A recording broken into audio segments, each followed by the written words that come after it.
Kehidupan kami seperti ini. Dulu sebelum ada spam, kami sering ngambil air ya sejauh 2 kilo. Ada yang lebih jauh daripada 2 kilo juga.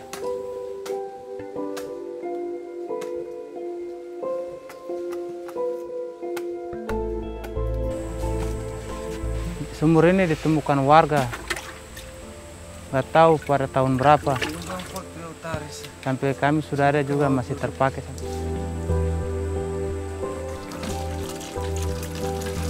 Ya pakai buat minum, buat masak.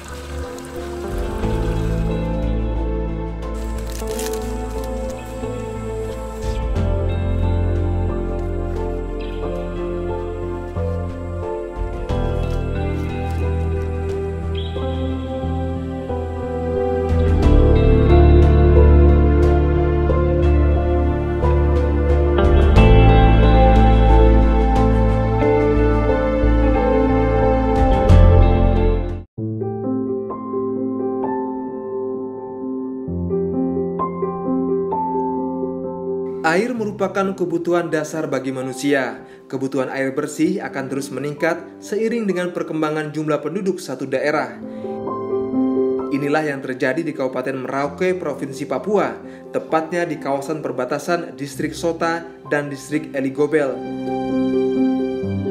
Kementerian Pekerjaan Umum dan Perumahan Rakyat (PUPR) melalui Direktorat Jenderal Cipta Karya telah menyelesaikan pembangunan sistem penyediaan air minum (SPAM) untuk memenuhi kebutuhan masyarakat, sehingga masyarakat dapat menikmati air bersih untuk kebutuhan rumah tangga seperti memasak, mencuci, bahkan untuk minum air.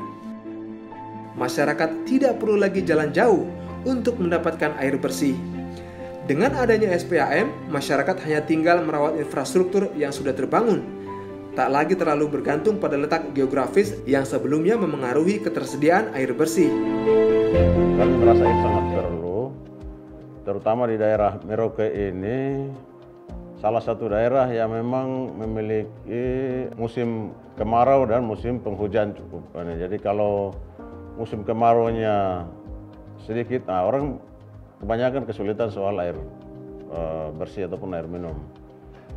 Harapan kami sebetulnya yang terkait terutama untuk program yang terkait dengan SPAM ini, pemerintah daerah perlu terlibat ini untuk terkait dengan masalah pengelolaan. Karena selama ini masalah pengelolaan ini menjadi hal yang sering menjadi persoalan, karena air minum ini kalau tidak dikelola secara kelembagaan dengan baik, maka nanti akan tidak berfungsi. Nah, kalau tidak akan berfungsi, akhirnya harus ada minta biaya lagi, harus dibangun ini lagi, ditambah fungsionalisasi macam-macam. Tapi kalau itu bisa dikelola dengan kelembagaan yang baik, dengan tertib, dengan disiplin, maka biaya untuk perawatan itu juga tidak terlalu besar, tetapi juga terkait dengan kesadaran masyarakat untuk memberikan kontribusi balik supaya untuk menjaga operasional daripada fasilitas yang sudah dibangun itu sendiri.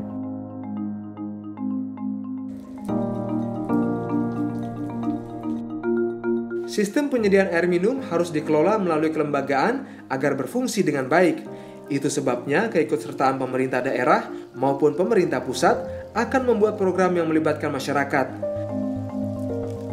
Kesadaran dan kontribusi masyarakat untuk tertib dan disiplin juga akan menghemat biaya perawatan.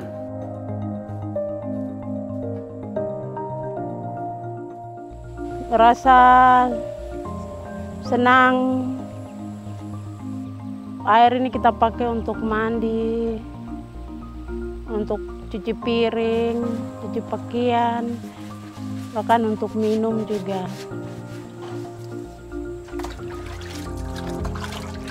Sekarang waktu sudah ada spam, kehidupan kami malah tambah bagus. Sudah agak enak lagi. Jadi malah masyarakat sekarang berterima kasih banyak kepada pemerintah.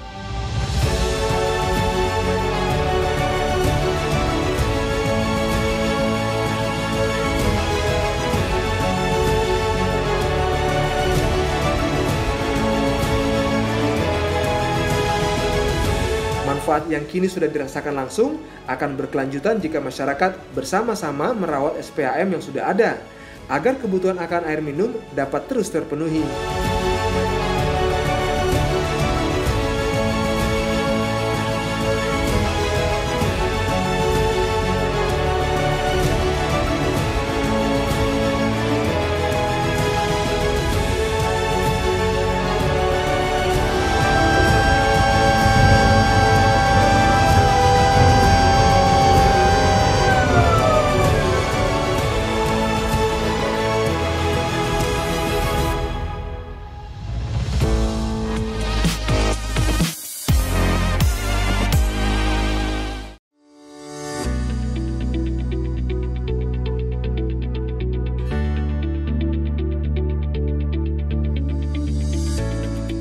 Pusair adalah salah satu dari 4 institusi penelitian dan pengembangan di bawah Kementerian Pekerjaan Umum dan Perumahan Rakyat. Kampus Pusat Pusair terletak di Jalan Insinyur Haji Juanda nomor 139 Bandung, Indonesia. Kampus Pusat Pusair terdiri dari 4 bangunan dengan fungsi yang berbeda. Bangunan utama berfungsi melaksanakan pengelolaan yang terbagi menjadi 4 tata bidang. Selain bangunan utama, terdapat 3 balai penunjang dengan laboratorium khusus yang terdiri dari Balai Hidrologi dan Tata Air,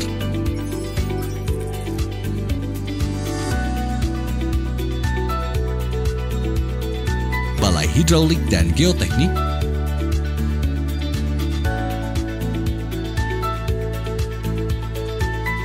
serta Balai Lingkungan Keairan.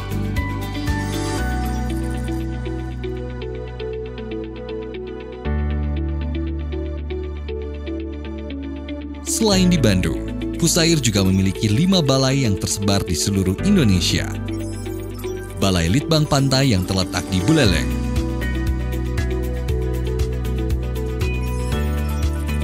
Balai Litbang Rawa yang terletak di Banjarmasin, Balai Litbang Sungai yang terletak di Surakarta, Balai Litbang Sabo yang terletak di Yogyakarta, dan Balai Litbang Irigasi yang terletak di Bekasi. Tugas utama Pusair adalah melaksanakan penelitian dan pengembangan di bidang sumber daya air. Fungsi Pusair adalah melaksanakan implementasi teknologi, uji laboratorium dan lapangan, evaluasi, standar dan pedoman, kerjasama dan pengelolaan dan edukasi. Pusair menghasilkan produk unggulan dalam bidang sumber daya air yang digunakan oleh pemerintah, perusahaan dan masyarakat untuk meningkatkan kualitas hidup. Produk unggulan Pusair 2017 adalah cleaning saluran irigasi yang memberikan efisiensi terhadap saluran irigasi, Saboda Mikromodular yang mengurangi angkutan sedimen dari darat ke sungai, blok beton terkunci yang berfungsi sebagai pelindung struktur terhadap gerusan air. Pusair selalu berdedikasi sebagai pionir pembangunan sumber daya air untuk kesejahteraan bangsa Indonesia yang bersinergi dengan agenda prioritas Nawacita.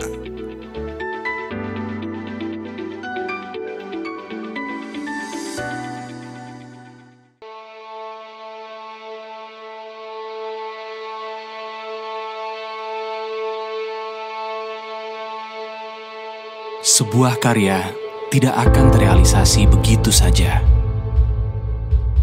Apalagi kita hidup di negeri kepulauan terbesar di dunia. Beragam budaya dan banyak perbedaan bukan sesuatu yang mudah untuk disatukan. Bekerja secara profesional tidaklah cukup. Butuh lebih dari itu. Lebih dari apa yang kita miliki saat ini.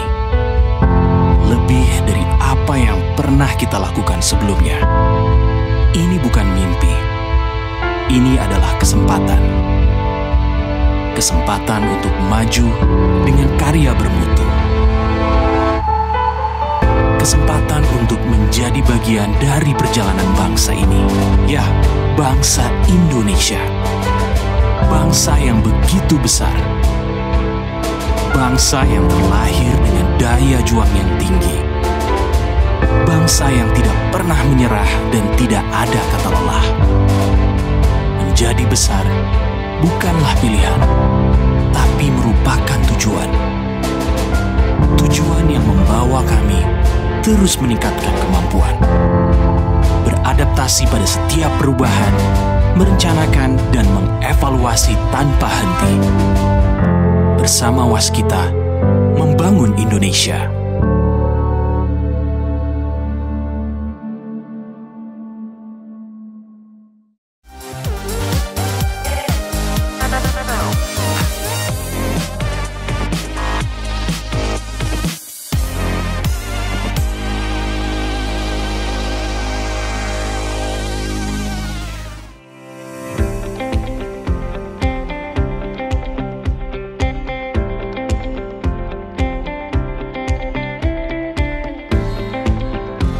Pertambahan jumlah penduduk, perubahan tata guna lahan, percepatan pembangunan infrastruktur, dan perubahan iklim ekstrim merupakan tantangan besar dalam pengelolaan sumber daya air di dunia, termasuk di Indonesia.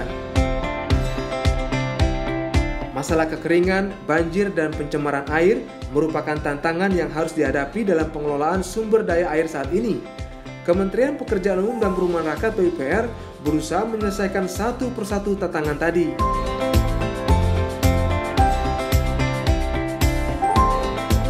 Di antaranya melalui Direktorat Jenderal Sumber Daya Air Ditjen SDA dengan membangun dan merehabilitasi berbagai infrastruktur sumber daya air. Salah satunya adalah Bendungan Rotiklot di Kabupaten Belu, Provinsi Nusa Tenggara Timur.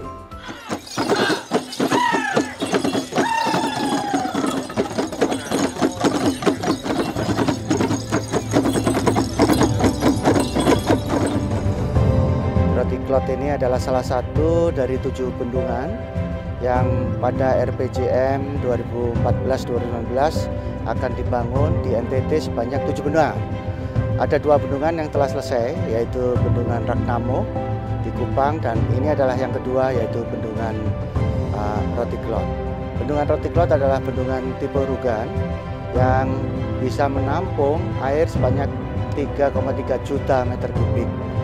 Kita berada di Desa Fatuketi, Kecamatan Kaguluk Mesak di Kabupaten Belu. Fungsi daripada bendungan ini nanti adalah untuk irigasi, yaitu 139 hektar, dan juga untuk air baku 40 liter per detik yang akan dialirkan menuju ke Pelabuhan Atapupu dan menuju ke Fatuketi. Bendungan ini dibangun mulai 2015. Dan saat ini di tahun 2018 telah selesai, kemudian dilakukan e-bonding, dan hari ini akan diresmikan oleh Bapak Presiden dengan ditandai penanaman pohon dan penyebaran benih ikan-ikan. Di NTT ini menuju ke sebuah kemakmuran, menuju sebuah kesejahteraan, tanpa ada yang namanya air, lupakan. Kuncinya hanya satu di sini, air. Pembangunan Bendungan Rotiklot adalah salah satu upaya yang dilakukan Ditjen SDA Kementerian PUPR untuk mendukung ketahanan air dan kedaulatan pangan di Indonesia. Apalagi kebutuhan air baku masyarakat terus meningkat akibat laju pertumbuhan penduduk.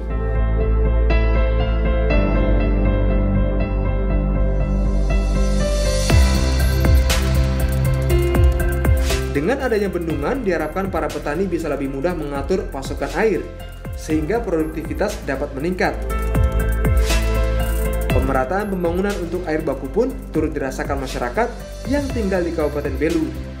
Dibanding wilayah lain di Indonesia, Provinsi NTT memang kerap menghadapi defisit air, baik air irigasi maupun kebutuhan air baku untuk masyarakat.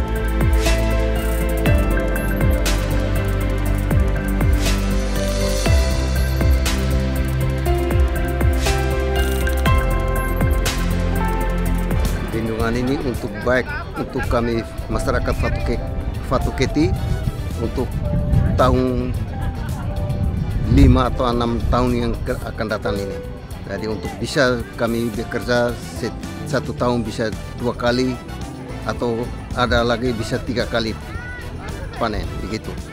Kami masyarakat di Kabupaten Belu, dengan adanya bendungan ini kami harap masalah yang paling utama yaitu air yang selalu jadi keluhan kami di Kabupaten Belu, karena tentu kami di sini dengan musim penghujan yang sedikit, curah hujan yang sangat sedikit, tentu dengan adanya bendungan Retiklot ini membawa sedikit kecerahan, membawa banyak berkat buat kami masyarakat di Kabupaten Belu.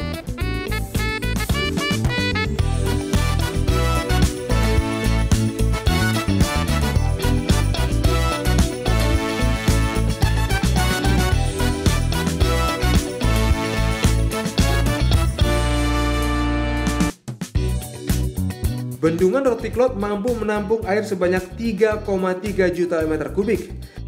Beberapa manfaatnya antara lain untuk memasok air daerah irigasi seluas 139 hektar, menyediakan air baku sebesar 40 liter per detik sebagai pengendali banjir, dan berpotensi sebagai objek wisata yang bisa meningkatkan perekonomian masyarakat setempat.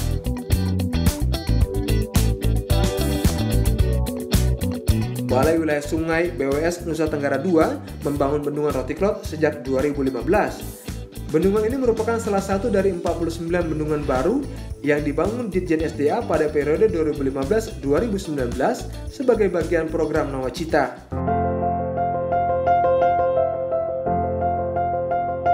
Pembangunan Bendungan Retiklot dikerjakan PT Nindya Karya Persero dan PT Universal Surya Prima KSO dengan konsultan supervisi PT Indra Karya Persero, PT Patria Jasa Nusa Prakarsa, dan PT Agra Pasca Rencana KSO.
Bagaimana wajah Indonesia beberapa tahun ke depan? Bagaimana masyarakat Indonesia menjalani kehidupan ke depan? Bagaimana kita hidup ketika 1.000, sejuta, semiliar manusia hidup bersama? Pekerjaan kami hari ini akan membentuk masa depan kita bersama. Berdiri sejak tahun 2000, Wika Industri dan Konstruksi mendukung langkah-langkah visioner tentang masa depan.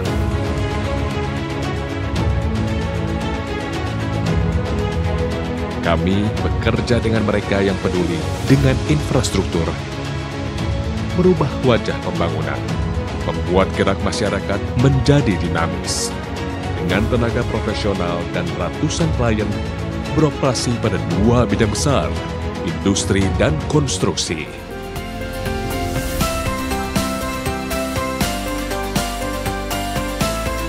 Kami melayani kebutuhan Anda pada fabrikasi baja,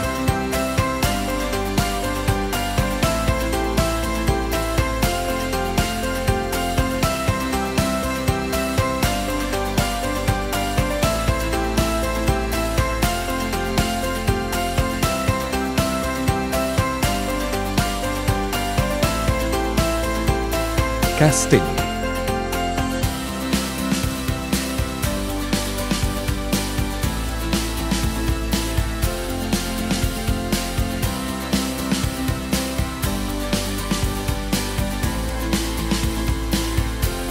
plastik,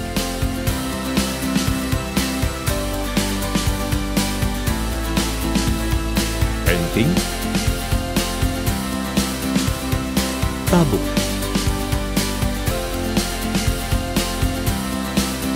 anoda,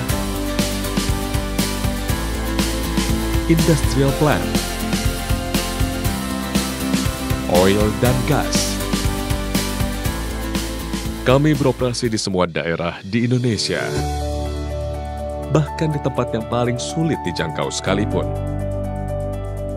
Organisasi kami berpegang teguh pada kepercayaan, komitmen, dedikasi, kualitas,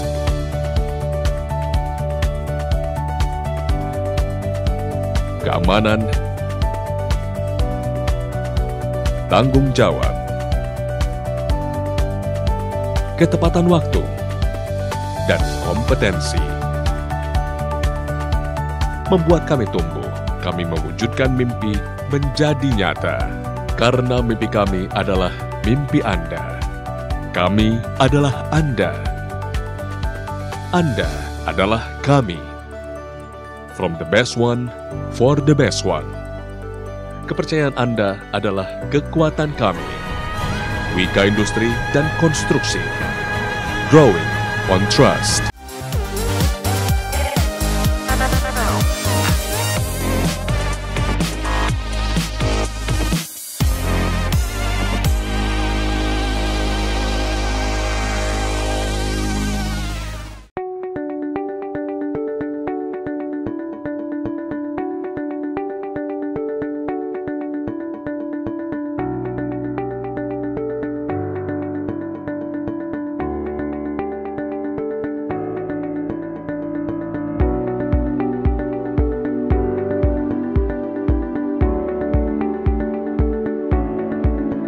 Kementerian Pekerjaan Umum dan Perumahan Rakyat PUPR tengah menyelesaikan penataan kawasan pemukiman nelayan dan tepi air di 11 lokasi.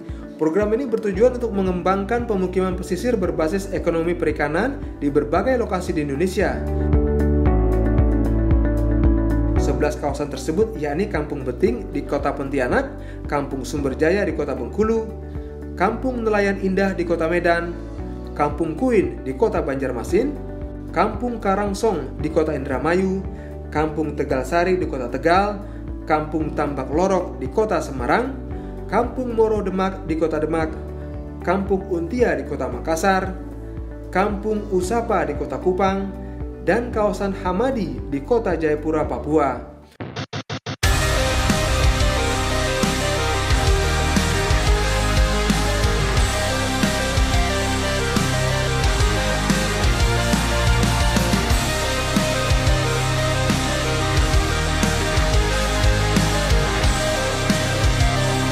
Program pengembangan kawasan permukiman nelayan dan kampung tepi air tidak hanya memperbaiki fisik infrastrukturnya saja, tetapi juga mengajak masyarakat untuk meningkatkan kualitas hidup dan lingkungan. Caranya dengan melakukan perencanaan bersama-sama antara pemerintah dengan masyarakat.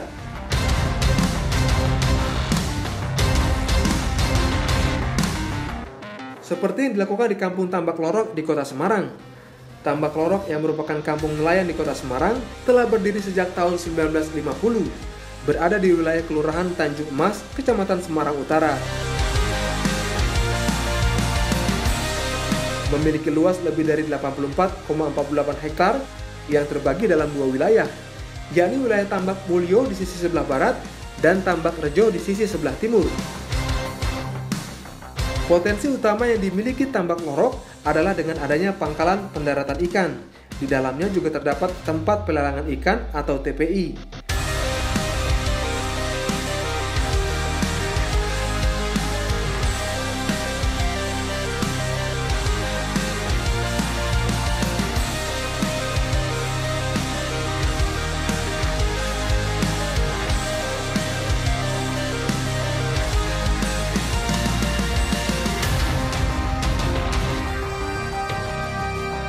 Seiring dengan berjalannya waktu, kampung ini berkembang sebagai kampung dengan kepadatan yang tinggi.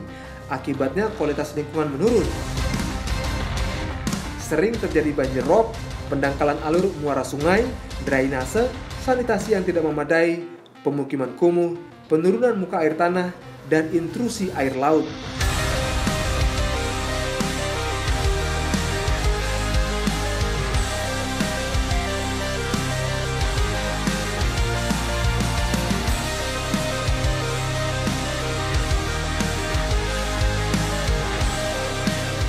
melihat kondisi Tambak Lorok yang dulu itu kesannya kumuh, kemudian kotor, dan dengan ada program dari Pak Jokowi, Tambak Lorok mau dibangun kampung wisata bahari.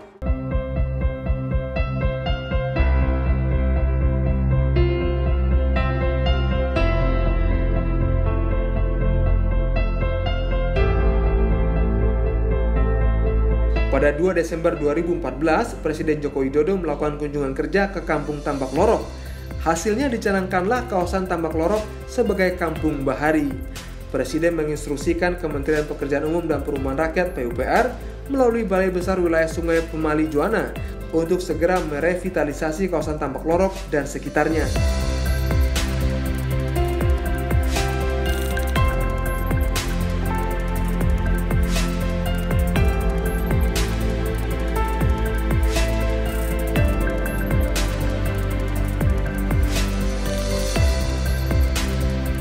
Secara umum ada 3 kegiatan besar, yaitu normalisasi alur, kemudian perkuatan tebing oleh CCSP dan spoon pile, serta pembangunan parapet untuk menahan supaya rob jangan masuk. Kegiatan ini berlangsung dari 2015 sampai Oktober 2017 ini dengan progres sekarang di 89%. Manfaatnya nanti apabila setelah Tambak Lorok ini selesai, alur pelayaran kapal milik masyarakat itu tidak akan terganggu lagi. Kita bisa menahan fluktuasi dari air rob dari muka air laut. Manfaat berikutnya adalah alur yang sudah diperdalam, dinormalisasi, itu bisa digunakan oleh pelayaran kapal penangkap ikan milik masyarakat.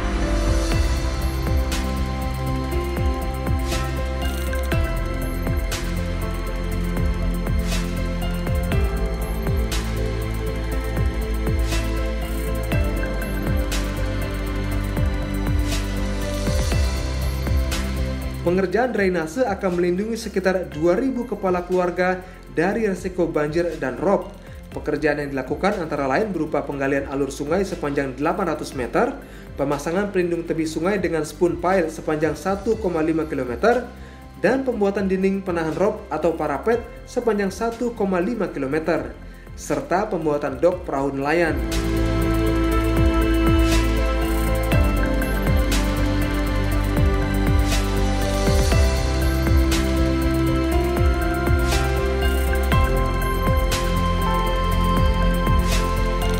Sebelum ada pembangunan sipel ini, itu nelayan memang agak kesusahan dalam hal mau berangkat ataupun pulang. Kemudian dengan adanya program dibangunnya sipel ini, nelayan mau berangkat jam berapapun, tidak masalah, tidak takut dengan adanya air surut. Selain pengembangan drainase, Ditjen Cipta Karya juga melakukan pekerjaan pengembangan kawasan pemukiman nelayan Tambak Lorok. Pembangunan dilakukan sejak tahun 2017 dan telah selesai pada 2019. Anggaran yang digunakan sebesar 37,6 miliar rupiah.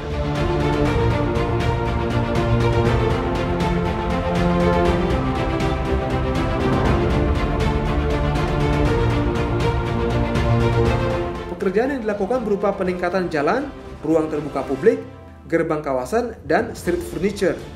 Selain itu juga dibangun jalur hijau sempadan sungai.